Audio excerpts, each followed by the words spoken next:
Keratin, so dead skin plugs, and we're just starting off in the left ear. Now stay tuned because the right ear is a lot more impacted with their dead keratin, and also we did quite a large keratin peel off the canal wall on the right side, so do stay tuned in for that.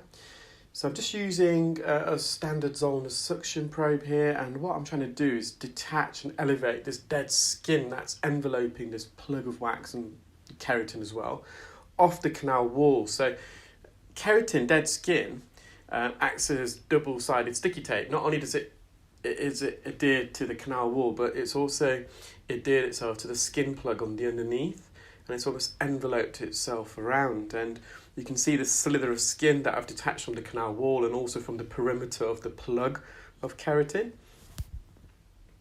Now that skin that I just removed, eventually, if I didn't remove it and this patient didn't have their ears clean, that skin that I just peeled off would kind of encompass and compart of this keratin plug, and then you'll get another layer of skin that sheds off the canal wall, and that then forms a part of the plug, and then so on and so on. And that's how this patient's keratin plug develops. So this skin that envelopes the ear canal, in most people it dies and it sheds sideways, it comes out of the ear like a conveyor belt, but in this patient it's not, and it's just amalgamating within the ear canal.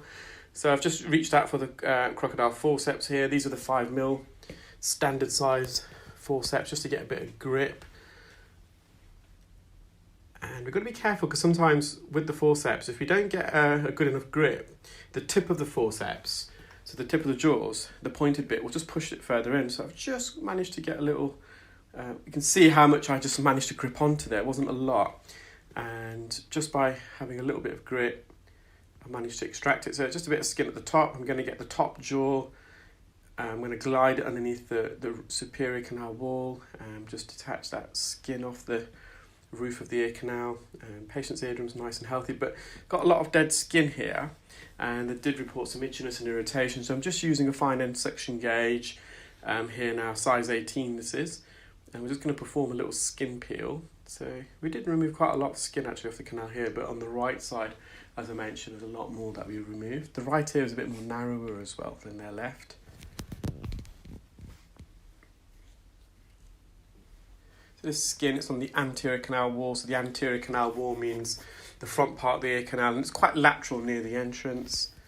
And some of you may be wondering why I'm using a lot of this terminology. It's just because we do have a lot of medical students, audiological students, our clear wax delegates that we train as well, who watch the videos, and it's good. I always try and not only use the medical term, but also then use the more generic layman term as well. So when I say anterior, I always then repeat it, what's the front part of the ear canal, so everyone can kind of understand and follow. And again, we're on the cartilaginous portion. I'm just using the fine end gauge, just rubbing it against the cartilage there. The cartilaginous portion is semi-sensitive, so we can put a bit of pressure. You can see this dead skin here at the base of the ear canal, and also posteriorly, so the back part. And we're going to be careful with clarinetting. So when you remove skin or suction skin, you're more prone to developing what we call clarinetting.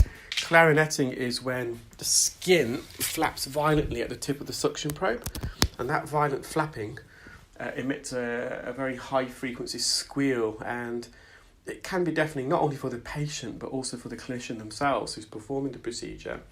You're far more likely to get clarinetting with a full-size Zollner suction probe. With a fine end gauge, you're less likely to, or if you do, it's a lot quieter.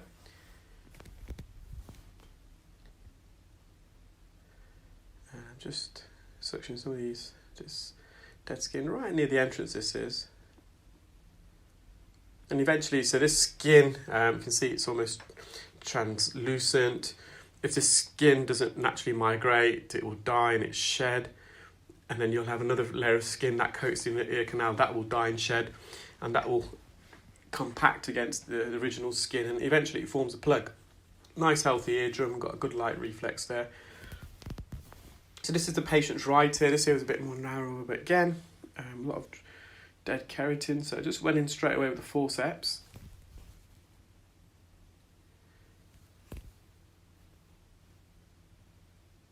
just trying to get a good grip. So I'm just using the endoscope to stretch the ear open, so I'm getting a better view now. I've just rotated the forceps 90 degrees on my hand, so the jaws are at 9 o'clock and 3 o'clock. Typically with forceps you'd use it, so the top jaw's more 12 o'clock, the bottom jaw's at 6. You can see how I've just rotated it, so I'm trying to get the jaws around the left and right hand side of the plug of keratin. So I'm widening the jaws as much as possible, and I can pinch in. You can see I've got a bit out there. But this plug extends quite deep in the ear, which is unbeknown to me at the moment because we can't see that far in the ear because the plug is near the entrance. Just using a hook, and I went in horizontal with it into the opening of the roof of the ear canal, then I twisted it clockwise 90 degrees to get the tip of the hook into the plug. You can see I slowly extracted it out. And we got this medial plug of dry skin. It's very dry, and it's all keratin as opposed to wax. And you get a feel of the difference between... Now, 60% of earwax is actually dead skin, but when you've got a higher composition of a plug that contains keratin, it's much more glossier, and that's how you differentiate between wax and just dead skin. Sometimes dead skin keratin can also be quite spongy. That's when you can form a keratosis obturans, so the skin plug can really expand within the ear canal and start deforming and widening the ear canal, the bony part, because the plug gets that big, and it widens that big, and it compresses against the canal. It has that much pressure where it can actually change the shape of the ear canal. So lovely healthy eardrum in the distance there. You can see all this dead skin. It's not going to come out by itself. We know that now because obviously we've just removed a significant amount of keratin from their ear. And because the patient's nice and still. Now, in terms of the hearing, me removing this dead keratin, it's not going to improve the hearing whatsoever, but it's more of a preventative measure. And I said they do get a bit of itchy, they report a bit of itchiness and irritation in the ear, and this dead skin can be the cause of that. If at any stage I felt as though I was causing discomfort to the patient whilst removing this keratin off the canal wall, whilst we're peeling it, would have stopped immediately because, as I mentioned, they came in to hear better. We've alleviated them of their hearing loss. They can hear really, really well indeed, actually, upon leaving. But because the patient was nice and still, I wasn't getting any clarinating. I just continued.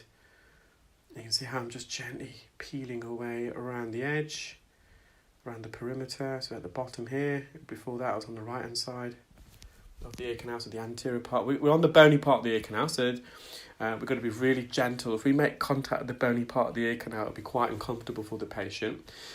So unlike the cartilaginous portion, the outer third, the inner two-thirds, the bony part of the ear canal, you've got the thinnest layer of skin. It's less than 0.1 tenth of a mil, whereas the skin that lines the outer part of the ear canal is about 1 millimetre in thickness. And underneath this very thin layer of skin, it's the bone. There's no fatty tissue, no cartilage. It literally is the thinnest layer of skin tightly attached to the bone. And if you touch the bone, it will be uncomfortable. So that's all the dead keratin. You can see the difference in